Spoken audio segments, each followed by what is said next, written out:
Скажите, почему вы вышли в пикет?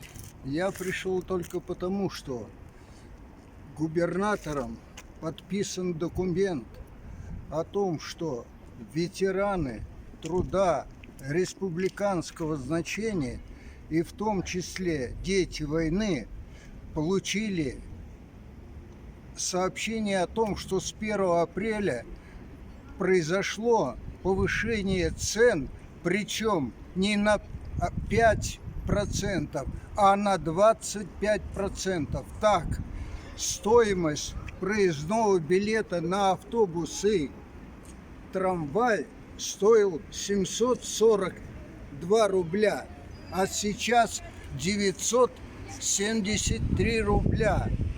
Что это? Позволительно ли губернатору осуществлять такие так называемые наценки нам, ветеранам? Я борюсь не только за себя, но и за тех, кому это не безразлично. И я думаю, что особенно дети войны должны иметь не только какие-то льготы, но и какие-то поощрения в этом вопросе. Мы тогда не доедали, за кусочек хлеба стояли для того, чтобы получить по карточкам. А на сегодняшний день существующая власть только старается именно обобрать нас. Я не буду говорить о многих других неприятностях, которые получаются как у нас в Смоленщине, так и во всей России. Так нельзя. Ведь должно же быть, если вы, правители, в том числе губернатор, а за ними еще выше стоит президент, который должен беспокоиться о народе.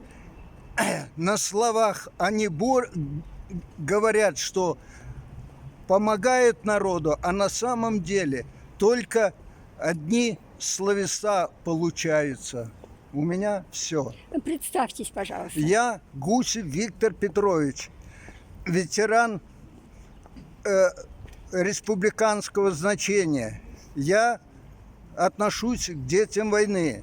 Я имею в этом вопросе и награду, и все, и вся. И не только от коммунистической партии, но и как человек, который этого заслужил. Я член Союза советских офицеров и являюсь членом комитета этого городского совета Союза советских офицеров.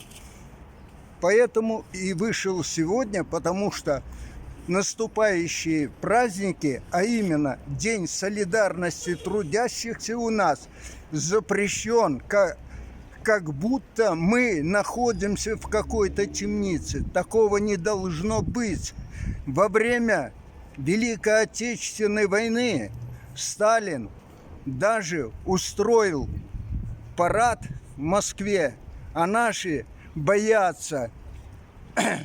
Если не уверен в том, что не соблюдается, я соблюдаю тот санитарный режим, сделал прививку, и поэтому вышел сюда для того, чтобы люди поняли, что бояться мне нечего. Мне 82-й год, и скоро будет 82. А что я в итоге, получается, даже на что послал письмо в Следственный комитет, и то это письмо шло почти 1,5 месяца и вернулось назад, и я опять то до этого заплатили за это письмо ни много ни мало, а 204 рубля. И назад для того, чтобы его получить, это же самое письмо, я заплатил 142 рубля. За что? Только потому, что работники не хотят заниматься своим своими прямыми обязанностями, да, я сегодня вышел именно, меня это побудило на такие свершения.